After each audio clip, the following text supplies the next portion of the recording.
Bonsoir à toutes et à tous, bienvenue sur ma chaîne Demi-Univers Crypto, j'espère que vous allez bien, que tout se passe bien pour vous. Nous sommes le 2 septembre 2022, on va oublier les vacances bientôt, on va repartir dans tout notre système, rattaquer l'automne, l'hiver, bon ça c'est pas terrible mais bon c'est comme ça, suivant où on est évidemment, si vous êtes peut-être en plein soleil, aux Caraïbes, c'est autre chose, mais moi là je suis à Paris, en métropole, c'est un peu plus compliqué dans les périodes qui vont venir maintenant, quoi qu'en septembre on a souvent des belles arrière-pensées. Pensée, j'allais dire. Belles arrière-pensées, c'est bien aussi, hein, mais des belles arrière-saisons. Allez, on avance. On a un BTC à 20 329 et un ETH à 1635. Donc, rouge, hein, un petit peu rouge, un petit peu rouge. Allez, on va aller voir les actus un petit peu. La guerre en Ukraine, c'est pas terminé, on le sait. La Chine, problème maintenant avec la Chine, peut-être les confinements, on sait que ce sont les champions du monde du confinement, hein, ça on le sait, on l'a bien compris, mais il y a d'autres problèmes avec eux, hein, ça veut dire Taïwan, les USA, ça c'est plus embêtant que leur confinement qu'ils se gèrent entre eux comme ils le désirent, ils sont chez eux, hein, ils font ce qu'ils veulent, hein, évidemment. Hein. Et je connais très bien la Chine et j'ai beaucoup d'amis qui sont là-bas, et donc on est toujours en contact à longueur de temps, évidemment. Hein. Moi je ne voyage plus pour l'instant là-bas, depuis le Covid. Allez, j'avance, les actions européennes repartent de l'avant en attendant l'emploi US, ça c'était ce matin. L'emploi US apparemment tout va bien, j'ai pas écouté tout à l'heure, j'étais occupé à autre chose, mais j'ai regardé les graphes, j'ai vu que ça remontait, le S&P 500, ce que vous devez faire toujours en premier, les blablabla c'est super bien, mais en revanche les graphiques c'est extraordinaire, vous voyez tout. Et là on est en train de remonter dans les médias, là sur les dernières heures. Donc c'est bien, nous étions par ici et depuis, boum boum, on grimpe. Donc ça c'est pas mal, on va voir les annonces un peu. Protocole DeFi Kyber Network subit un piratage frontal et perd 265 $. Oh, c'est pas grand chose, 265 000 $. Ça fait X temps qu'on entend, on perd ci, on perd ça, des millions, des trucs. Et entre les entreprises qui font mal leur boulot, et puis après, justement, les braqueurs, avant on avait les braqueurs de banque, c'est pour ça que je vous ai marqué, c'est le Far West dans le titre de ma vidéo, parce que tout ça, bon j'allais dire c'est drôle, non c'est pas drôle, le vol c'est pas drôle, mais avant on avait les braqueurs de banque, les mecs qui se déplaçaient, ils prenaient leurs chevaux, leurs carrioles, ils allaient braquer, ils prenaient des risques aussi, hein, parce que tout de suite on pouvait leur tirer dessus, hein, on pouvait les tuer aussi tout de suite, donc ils prenaient quand même des risques, et puis après il fallait qu'ils forcent les coffres, alors ça, bon, forcer les coffres, et ils ont fait au début tranquille, hein. Au début c'était, vous savez, derrière la caisse, vous arriviez au comptoir, vous disiez donne-moi ton argent, hop, ils filaient l'argent et puis c'est terminé. Les mecs, ils ont compris, ils ont fait des coffres forts. Hein. Et les coffres forts, au début, des petits, hein, que vous aviez une petite clé comme ça pour fermer, voilà. Et puis après, ils ont fait des gros. Après, ils ont fait avec des portes, on ne peut plus rentrer. Hein. Après, ce sont des maisons carrément pour planquer l'argent, et puis etc., etc., etc. Mais les autres, ils ont inventé les dynamites, hein. Ils ont inventé la nitro, ils ont inventé, vous voyez, tout ce qu'il faut. Hein. Tout va de pair, hein, toujours. Eh bien, nous, maintenant, on est dans d'autres systèmes. Maintenant, les braqueurs, ils ont la vie belle. Grave, ils ont la vie belle parce que qu'est-ce qu'ils font? Eh bien, ils sont sur leur ordinateur, ils sont chez eux, ils ne bougent pas de leur lit. Ils descendent même pas aller préparer le cheval, donner à manger au cheval ou quoi que ce soit, même pas ça pour aller braquer. Ils sont dans leur lit avec le petit déjeuner, leur croissant, j'imagine, hein, je me fais mon film, mais ils sont là avec leur ordinateur, et vas-y, que je vais aller te bloquer tel site, tel truc, tel machin, je vais bloquer telle entreprise, je vais lui demander des fonds, je vais lui dire que voilà, si tu continues à travailler, ben moi je vais tout te prendre, je te bloque tout, tu me rappelles, et ben je vais te donner euh, tu vas me donner tant de pourcents, tant de machin, et puis je vais tout te débloquer, tu vas continuer à travailler. Ça, c'est une première des choses. Et il y a tous les autres après qui sont sur les plateformes d'échange, etc., qui vont sur les blockchains, qui vont sur les ponts des blockchains, qui vont tout ça, qui piratent tout ça, qui se servent, et puis après, soit qui rendent rien, et puis on leur court après dans tous les sens, soit on leur dit, ah bah, s'il te plaît, c'est bien ce que tu as fait, mais rends-moi mes sous parce que j'en ai besoin, et moi je te donne 10%, 15%, 20%. Il y en a qui ont compris que ça c'était une affaire juteuse. Et encore une fois, devant leur café, devant leur petit-déj, ou en train de manger tranquillement, en train de faire leur business. Déjà, ils sont champions du monde, il faut déjà le faire. Hein. L'informatique, c'est pas si simple. Tout le monde ne peut pas faire ça, mais tout le monde ne peut pas non plus avec un pistolet pour aller braquer une banque, parce qu'il faut déjà avoir un grain dans sa tête pour le faire. C'est déjà des problèmes tout ça. Hein.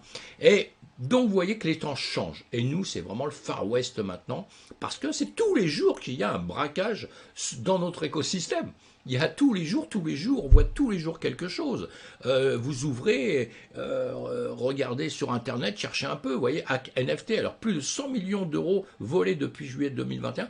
Alors ça, c'est sur nos NFT. Les NFT, c'est devenu les mecs, ils arrivent pour pirater ça, mais d'une manière grandiose, et ils le font très bien. Le FBI émet un avertissement sur l'augmentation des cyberattaques. Vous voyez, on en parle partout, quoi. Alors, moi, si j'en parle, si j'insiste un peu, parce que c'est pas simplement pour dire que les voleurs, ce qu'ils font, c'est bien ou c'est mal, ou c'est facile le boulot pour eux. C'est pas facile, parce que déjà, il faut des années d'études pour réussir à faire ce qu'ils font.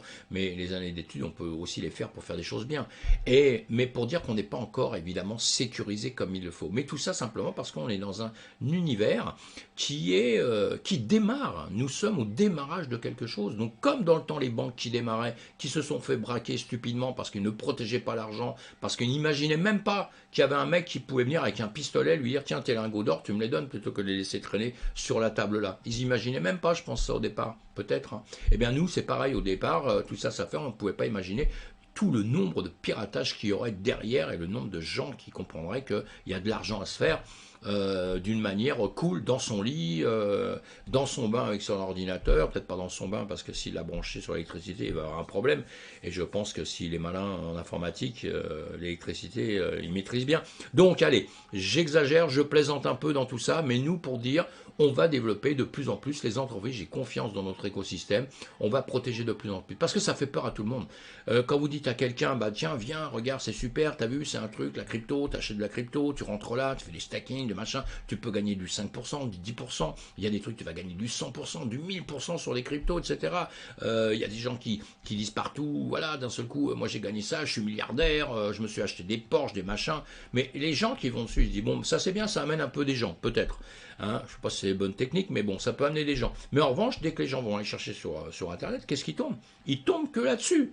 Sur des vols à droite, à gauche, au-dessus, en dessous, que ça, que ça, que ça. Et moi, je sais que j'ai des retours là-dessus tout le temps, où on me dit, mais ton truc, c'est pas sécurisé, quoi. Tu mets ton argent, tu mets tout ton argent, tu peux tout te faire piquer. Oui, puisqu'on ne peut pas dire non, puisqu'il y en a beaucoup qui ont perdu beaucoup d'argent. Il y en a qui en ont gagné, mais il y en a qui en ont perdu aussi. Donc on ne peut pas dire non. Hein. Et nous, le système est en train, justement, tout doucement, de grossir. On a des licornes françaises. Hein, qui sont fortes là-dessus dans la sécurité. On a des entreprises qui travaillent de plus en plus dessus. Je pense que toutes les blockchains, toutes les plateformes, tout le système travaille pour sécuriser un maximum. Si on veut grossir, il va falloir sécuriser. On ne peut pas grossir si on n'est pas sécurisé au maximum. Allez, en tout cas, c'est en train de se faire. Et puis, voilà, c'est pour ça que j'ai mis ces petits trucs-là. J'avais envie d'en parler parce que c'est important. La sécurité, c'est ce qu'il y a de plus important dans notre écosystème. C'est pas simplement vouloir miroiter à des gens de rentrer, mettez votre argent, vous allez être riche, parce que ça, c'est des conneries, c'est des grosses conneries. Il y aura plus de gens qui perdront de l'argent que des gens qui vont en gagner. Il y en a plein qui vont gagner, mais il y en a beaucoup, beaucoup qui vont en perdre. Mais en revanche, si notre système est bien, bien, bien sécurisé, il n'y aura pas de perte déjà comme ça, c'est déjà pas mal. Après, si vous faites des mauvais choix, c'est votre problème. Hein. Le mauvais choix, c'est un autre problème. Mais voilà, allez, on avance, cyberattaque encore, allez hop, je passe tout ça. Le Mika s'occupe de nous. Hein. Mika, si vous ne connaissez pas, c'est pas un pote, hein, c'est pas une copine, c'est pas un pote, c'est simplement la régulation, une régulation, vous allez entendre parler beaucoup dans quelques temps, puisque on va en reparler en septembre, ils vont nous ressortir des choses sur lesquelles ils sont en train de travailler pour pouvoir nous réguler de plus en plus fort. Il faudrait aussi à eux un petit message, laisser progresser un peu les entreprises, laisser faire un peu les entreprises. Mettez des règles évidemment, mais pas des règles pour tuer les entreprises, pour empêcher que nous avancions. Et la France, on ne peut pas se bloquer, on ne peut pas bloquer tout cet écosystème avec des réglementations trop dures, alors que tous les autres pays, beaucoup d'autres pays vont en profiter. Il y a des pays qui sont plus malins que nous, même si nous on se dit on est champion du monde, il y a des pays qui sont plus malins que nous, vous savez, et qui laissent faire les choses, et après on fait attention justement à tout ce qui est malhonnête, tout ce qui n'est pas bien, mais voilà, allez, c'est tout, j'avance là-dessus, sinon je vais parler pendant des heures. Le géant de l'assurance, alors ça c'est Celsius, hein. Celsius qui est donc beaucoup de problèmes, hein, faillite, machin, etc. etc. Apparemment, ils auraient fait un peu de cinéma en disant des choses comme quoi ils étaient assurés pour tant de millions et que ça ne s'est pas fait, et que les autres disent maintenant non, non, nous, ils n'ont jamais été assurés comme ça. Enfin, encore des mensonges sur cette société-là. Voilà, pour ceux qui sont dedans, je sais que vous creusez ça de plus en plus. Ceux qui ne connaissent pas, de toute façon, pour l'instant, on laisse faire et on verra bien après.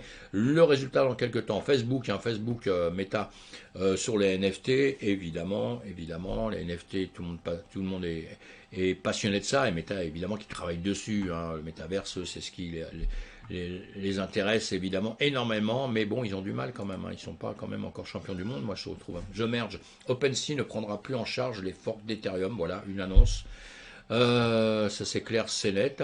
Comme ça, on le sait. Le protocole AAV assure l'une des plus importantes places de marché pour les prêts et dépôts en crypto-monnaie. Et depuis longtemps, hein, ouais, depuis 2017, j'aime bien cette société-là.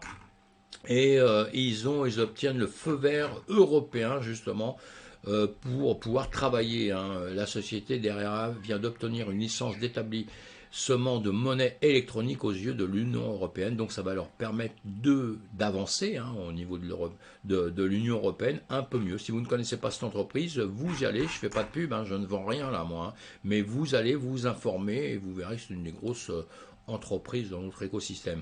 Internet décentralisé, Helium veut migrer vers Solana, voilà, ça c'est le journal du coin qui nous dit ça, pareil, bon bah ça c'est bien, Helium pareil, une grosse boîte, grosse société, encore une fois je vous en parle pas plus parce que je suis pas en train de vous la vendre, mais informez-vous, allez voir tout ça, si vous ne connaissez pas, il faut voir ces entreprises. Moi quand j'ai démarré dans la crypto il y a longtemps maintenant et que j'écoutais des annonces, j'étais bien content d'entendre, même si les mecs développaient pas tout, d'en parler pendant 3 heures. Mais d'entendre, j'entendais un mot, j'entendais un nom, j'entendais une crypto, je me dis tiens, il parle de ça, Helium, il y a longtemps. Tiens, c'est quoi? Je vais voir, je vais creuser, je regarde moi-même, je me fais mes idées. Une fois que j'ai un peu compris le truc, et pas entendu simplement une chose pendant 2 minutes, parce que vous entendez pendant 2 minutes, vous dites ah ouais, c'est lui, il m'en parle, c'est que c'est fabuleux, je rentre dedans. Non, c'est pas comme ça. Hein. On en parle, les gens en parlent, vous écoutez, vous entendez, vous allez faire vos recherches, surtout que c'est votre fric que vous allez mettre après dedans, hein. C'est pas le mien, c'est pas celui d'un autre, et je vous fais pas de conseils en investissement, je vous donne des conseils de potes, simplement. La capitalisation de l'UNCE observe une hausse fulgurante, ouais, pas mal, hein. Ça a bien monté, là, ça a bien monté, ça c'est pareil, hein. On va suivre ça de près, hein, puisque bon, Terra Classique, il y a eu beaucoup de problèmes avant, hein. On a eu avec Terra, avec Luna, beaucoup de problèmes, et c'est pas terminé, l'entreprise n'a pas terminé. En revanche, il y a comment dire, du monde derrière ça. Il y a pas le patron de ça, puisque lui, il est viré, mais la communauté, voilà, il y a une grosse communauté derrière ça, donc maintenant on s'y intéresse, on verra si ça va monter, pas monter. Moi je dis pour l'instant, restez prudents mes amis, hein, et c'est pas parce que quand ça monte que ça peut pas redescendre derrière, donc pareil, on surveille ça, on voit ça. Ripple, pareil, Ripple il avance, hein, et XRP, eux ils ont des projets, hein, c'est d'aider un peu les programmes de la CBDC pour faire la monnaie numérique aux USA. Donc ils sont avec 3-4 entreprises, ils sont impliqués dedans pour aller voir un petit peu comment ça va se passer, si ça va être bien, pas bien, etc. Ripple avance tout le temps, hein, avance avec tous les problèmes qu'ils ont eu pourtant, ils avancent tout le temps. Alors les paiements de MacOS pourraient commencer le 15 septembre, ça devait commencer il y a quelques temps là déjà, on a repoussé après en disant que c'est après, on ne sait pas quand est-ce que c'est. Il y a pas mal d'argent qui risque de re-rentrer, qui rentreront encore dans les marchés, donc ça c'est encore des problèmes, on a toujours peur de ça, de l'argent qui est bloqué depuis très longtemps, qui est rendu à des gens, qui repart dans le système, des gros volumes, et les gros volumes font toujours peur parce qu'on pense toujours que ça va s'effondrer. Mais non, ça ne s'effondrera pas, même s'il y a un gros volume qui rentre dedans, ça bougera un peu les mouvements, mais ce ne sera pas non plus ce sera pas comme ça. Et puis je pense que quelqu'un qui va récupérer beaucoup d'argent en ce moment, comme il connaît l'écosystème depuis longtemps, j'en ai déjà parlé, il connaît l'écosystème depuis longtemps, il va pas vendre tout de suite le mec. Moi je ne vendrai pas aujourd'hui. Vous me donnez, je sais pas, une tonne de bitcoin, que vous savez pas quoi en faire, vous voulez faire un don, bah voilà, allez-y, hein. Là j'accepte. Eh bien, moi je vais pas les vendre tout de suite, évidemment, puisque dans ma tête, je sais que pour moi, ça va remonter. Je ne sais pas quand. Demain, après-demain, dans 6 mois, dans 1 an, dans 2 ans, évidemment. Maintenant, si c'est dans 50 ans, vous me les donnez maintenant, vu ma tête, je vais peut-être les vendre quand même tout de suite, hein, parce que bon, s'il faut que j'attende 50 ans, ça va me poser mathématiquement un problème. Je dis mathématiquement. Allez, le multimillionnaire, voilà, c'est quoi là? J'ai appuyé sur un truc autorisé sans regarder ce que c'est. Multimillionnaire David Rubenstein révèle son investissement dans la crypto. Voilà, un monsieur qu'on connaît, bon, un gros investissement dans la crypto, c'est bien. Allez, je continue d'avancer, on lui fait pas de pub, mais pour savoir qu'il y a encore beaucoup de gens qui investissent dans la crypto, hein. Attention, malgré tout ce qu'on dit, malgré la peur de beaucoup de gens, malgré que tout le monde dit ouais, ça va s'effondrer, ça va aller à 2000, à 3000, à 4000. Moi, je l'attends à 1 $. 1 $, j'adorerais le racheter. Mais voilà, il n'est pas mort. Nous ne sommes pas morts. Nous sommes là. C'est les marchés traditionnels qui souffrent énormément. C'est le monde entier qui souffre énormément. Et nous sommes petits actifs risqués dans ce gros univers et on souffre. Normal, normal. Quand c'est l'hiver, tout le monde porte un manteau. Hein. Quand c'est l'hiver, tout le monde porte un manteau. Mis à part si vous êtes sur un autre écosystème que les premiers qui sont dans l'hiver. Mais nous, on est encore centré dans l'autre. Le jour où on sera reconnu peut-être comme un actif, comment dire, de placement, d'assurance sur la finance, on va dire. Peut-être ce sera autrement, comme l'or, ou mieux que l'or, qui sait. Mais bon, tout ça, c'est pas encore, c'est du blabla, ce sera peut-être pour plus tard. On verra ça. En tout cas, on y croit. J'y crois. Allez, Bored App Yacht Club, c'est quoi? Son prix plancher atteint un nouveau record. Prix plancher, on a compris, hein, c'est le prix en bas, ça veut dire que bon, allez, c'est pas grave, on avance, on le sait, hein, notre écosystème il est pas en super forme actuellement, comme les marchés traditionnels. Axie Infinity, ses ventes chutent en dessous de 10 millions pour la 4e fois consécutive. Bon, allez, hop, on laisse tomber aussi. Binance, on sait, hein, les prix baissent dans plein de choses, on sait, hein, mais ça se fout dans 15 jours, 3 semaines, il va y avoir un plus haut, et puis là on va dire, ouais, ça y est, c'est bon, c'est parti. Binance Blockchain Week Paris 2022, hein, évidemment, achetez vos billets maintenant. Je ne fais pas de pub, hein, c'est cher d'ailleurs, hein. C'est très cher, hein, faut être des passionnés pour y aller, hein, 700 balles hors taxe. Bon, quand on est dedans depuis longtemps, on arrive à avoir des petits prix, on a des petits pourcentages, des trucs comme ça, mais bon, c'est cher, hein, je trouve, hein, pour ce genre de choses.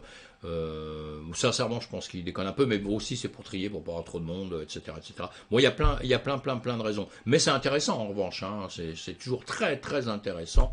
Et voilà, donc si vous êtes à Paris, on n'oublie pas ça, qu'il y a ça dans peu de temps. Bitcoin.fr nous dit quoi? Bitcoin met top à Saint-Lô. Saint-Lô, c'est sympa, hein, Saint-Lô. Et donc partout un peu en ville en France, et Bitcoin c'est bien, il nous annonce toujours ça, hein, ça c'est pas mal, il nous annonce. À Paris on en a, il y en a dans d'autres villes, hein, on l'a vu ces jours-ci, il y avait Lyon, il y avait en Belgique, il y avait tout ça, et c'est des endroits où vous pouvez aller, si vous êtes débutant dans la crypto, si vous voulez essayer de comprendre quelque chose un peu sur les blockchains, le Bitcoin, tous les autres, hein, le Bitcoin, tous les autres, eh bien allez, vous allez rencontrer des gens super sympas, vous allez vous faire des potes dans ces systèmes-là, et puis vous verrez, c'est pas des gens qui vont venir vous vendre quelque chose, même si un jour il y a quelqu'un qui dit, ah tiens, j'ai ça, ça t'intéresse, non, que dalle, vous y allez, enfin si vous voulez rentrer dans un système, vous y allez, mais c'est vous qui prenez vos décisions. Il n'y a personne, c'est pas des démarcheurs qui sont réunis ensemble pour essayer de caser à tout prix leur truc à 10 000%. Non, ils se font connaître en revanche, et il y a tous ceux qui vont en parler, qui vont poser des questions, vous aurez des réponses en direct tout de suite comme ça, sans les chercher partout, parce que la plupart du temps, ce sont des gens qui connaissent quand même pas trop mal, vous voyez. Donc, il faut y aller, et on se rend compte d'une chose surtout, ce sont des gens comme tout le monde. Comme vous et moi. Enfin, moi, je sais pas si je suis bien normal, mais bon, ça, non. J'espère qu'il n'y en aura pas trop comme moi quand même. Allez, oh là là, c'est vert, hein, c'est vert, vous voyez, hein, grâce à qui? Grâce au S&P 500, au Nasdaq, grâce au marché américain. Attention, ça va peut-être pas durer, mes amis, je plaisante, hein, d'accord? Je plaisante. Bitcoin, Ethereum, voilà, on a repris un petit peu. L'ETH, là, à la seconde, il remonte de 5% et l'autre de 1 et quelques pourcents. Vous voyez, super, qu'ils étaient en négatif tout à l'heure, hein, comme quoi ça change la volatilité, c'est important. Le sel, 30%, le sel, on va aller le voir tout de suite. Celsius, 30%, je vous ai dit, avec tous les problèmes qu'ils ont, etc., etc., il est quand même là, vous voyez. Là, on le regarde en 1 heure, en 1 heure, en 1 heure, en 1 heure, on l'a là, on est au-dessus du nuage en 1 heure. Ici, moi, je peux vous le faire voir sans les dessins que j'avais fait, pardon. Voilà. Simplement, nous sommes au-dessus du nuage de Ishimoku, évidemment. La Ginspan a tout percé, hein, Tenkan de la journée, elle est là-haut.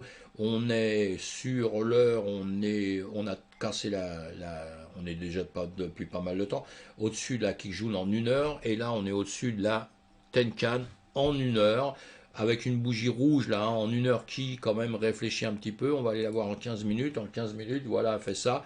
On pourrait très bien revenir retaper un peu sur cette zone ici, zone importante ici, hein, on les a dépassés tout à l'heure. Ça, c'est une zone que je vais marquer avant, je vais l'enlever tout de suite, je ne sais pas pourquoi. C'est sûrement pour faire quelque chose, évidemment, hein. Mais allez, je l'enlève, voilà. Et je reviens sur mes 1 heure.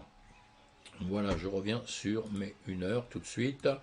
Et donc, on peut le regarder en 4 heures, un petit peu, ce qui s'est passé en 4 heures. Voilà. En 4 heures, on va faire ça. Le nuage que je viens de vous remettre là, c'est en 4 heures. Nous sommes dans le nuage des 4 heures. Nous sommes dans le nuage des 4 heures. Le nuage violet là, c'est les 12 heures. Et là, donc, ce qui serait bien, c'est qu'on vienne percer la SSB au-dessus, qu'on vienne la percer, et il faudrait que la lagging span ici vienne rentrer dans le nuage et reperce le nuage et ressort, hein, évidemment. Ça, ce serait l'idéal. On est au-dessus de la Tenkan de la Kijun en 4 heures, mais vous voyez, tant que c'est pas sorti là, tant qu'ici, hein, on n'est pas rentré, ressorti, bon, on a passé la Kijun, hein, évidemment, tout ça, mais bon, il n'y a rien de fait de plus. Tant qu'on ne sera pas plus, on peut très bien faire un demi-tour là et revenir rechercher. Vous voyez cette zone ici, on a les 1.3, 1.34, là ici les 1.34, et ici on a les 1.4, hein, les 1.41. Vous voyez, on peut déjà revenir retaper par ici, hein, d'accord. On a plusieurs niveaux comme ça. Allez, voilà ce que je voulais vous dire rapidement là-dessus. Je vais vous faire une vidéo tout à l'heure sur le TH et le Bitcoin. Mes amis, j'espère que ça vous a plu. Dites-moi ce que vous en pensez, ce que vous pensez du marché surtout. Faites-moi des commentaires, parlez-moi de crypto si vous avez envie. Je suis là pour ça, j'adore ça. Et c'est une passion, vous l'aurez compris. Allez, à plus tard.